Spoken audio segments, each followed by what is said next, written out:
मला तुमच्या computer skills upgrade करायच्या आहे? दिशा कम्प्युटर इन्स्टिट्यूट घेऊन आले आहेत महा डिस्काउंट ऑफर। आता कोणताही कोर्स करा फक्त 1800 रुपयांमध्ये। खरीपाचा हंगाम जो आहे तो सुरू झालेला आहे आणि शेतकऱ्यांची आता पेरणीकडे सुद्धा लगबग जी आहे ती शेतकऱ्यांची सुरू झाली आहे। त्या आधी जर पाहिलं तर कृषी विभाग जो आहे तो आता ऍक्शन मोडवर आल्याचा पाहायला मिळत आहे। जिल्ह्यात अनधिकृत बियाण्याच्या संदर्भानं विविध पथकं देखील कृषी विभागाकडून जे आहे ते तैनात करण्यात आलेली आहे। आपल्यासोबत बोलण्यासाठी जिल्हा कृषी अधीक्षक संतोष डाबरे सर, यावेळेसच्या हंगामासाठी काय तयारी कृषी विभागाची आहे? ज्या पद्धतीनं बोगस बीटी किंवा अनधिकृत जे काही बियाणं आहे जे मोठ्या प्रमाणात जिल्ह्यात शिरकाव करतं या पेरणीच्या टाइमला, काय नेमकं कशा पद्धतीनं त्याला जरब बसवण्यासाठी कृषी विभागाचे प्रयत्न आहे? या संदर्भामध्ये सुरुवातीलाच आपण खरीप हंगामाच्या सुरुवातीलाच 16 तालुक्यामध्ये तालुका कृषी अधिकारी आणि पंचायत समितीचे कृषी अधिकारी यांच्या नेतृत्वामध्ये आपण 16 भरारी पथक स्थापन केले आहेत आणि जिल्हा स्तरावर सुद्धा जिल्हा स्तरावर भरारी पथक असे 17 भरारी पथक आपण स्थापन केलेले आहेत। आणि सुरुवातीपासून आपण शेतकऱ्यांना हेच सांगत आहे की हे जी काही प्रतिबंधित STBT ज्याला म्हणतो आपण, लूज बीटी म्हणतो, कोणी RTBT म्हणते, ते वेगवेगळ्या प्रकारचे जे काही नावं असते याला, परंतु हे जे काही अनधिकृत बीटी आहे हे कुठलेही कोणी शेतकऱ्यांना खरेदी करू नये, कारण याच्यामध्ये नुकसान हे शेतकऱ्याचंच होणार आहे। म्हणजे उगवण क्षमता म्हणजे उगवणीचा प्रश्न निर्माण झाला तो प्रश्न निवडू शकतो, पुढे आणखी त्याला काही कीड रोगाचा प्रादुर्भाव झाला त्याच्यामध्ये काही अडचणी असल्या तो शेतकऱ्यांमध्ये अडचण निर्माण होऊ शकते। त्यामुळे अधिकृत जे आपले कृषी केंद्र धारक आहेत त्या कृषी केंद्र धारकाच्या त्यांच्या दुकानातूनच आपण बियाणं खरेदी करावं आणि त्याची जी काही रितसर पावती आहे रितसर पावती शेतकऱ्यांनी बाळगावी।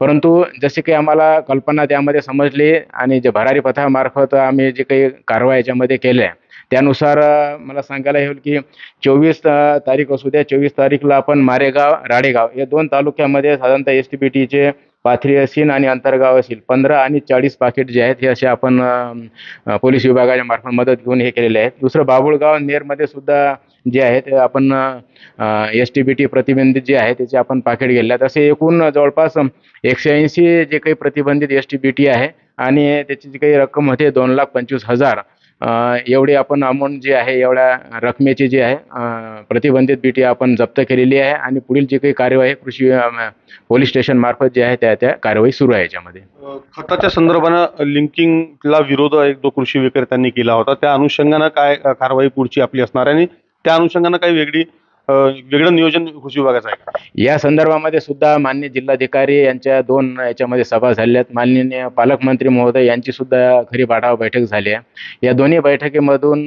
संबंधित जे काही खत पुरवठादार कंपन्या आहेत यांना सुद्धा कडक शब्दामध्ये सूचना याच्यामध्ये दिलेल्या आहेत आणि कुठलीही कंपनी डीलरला खत देत असताना जे काही खत आहे त्या खताव्यतिरिक्त कुठल्याही प्रकारचं इतर खत जे आहे लिंकिंग स्वरूपात देणार नाही याची दक्षता आपण घेत आहोत। आणि याकरता जे काही मोहीम अधिकारी आहेत आमचे जिल्हा परिषदमधले त्यांना सुद्धा आपण रॅक पॉईंटला जे आहेत त्यांची आपण नेमणूक केलेली आहे आणि त्यानुसार कुठल्याही कृषी केंद्र धारकांना लिंकिंगचं खत खरेदी करू नये। निश्चित आपण जर पाहिलं तर कृषी विभाग जो आहे तो सध्या ऍक्शन मोडवर असल्याचं पाहायला मिळत आहे। खरीपाच्या पेरणीची लगबग जे ते शेतकऱ्यांची सुरू आहे त्याआधी या संपूर्ण कारवाईच्या अनुषंगानं विविध पथकं सुद्धा कृषी विभागाकडून तैनात करण्यात आल्याचं सांगितलंय। विवेक गावंडे, TV9 मराठी, यवतमाळ। मला तुमच्या कम्प्युटर स्किल्स अपग्रेड करायच्या आहे? दिशा कम्प्युटर इन्स्टिट्यूट घेऊन आले आहेत महा डिस्काउंट ऑफर। आता कोणताही कोर्स करा फक्त 1800 रुपयांमध्ये।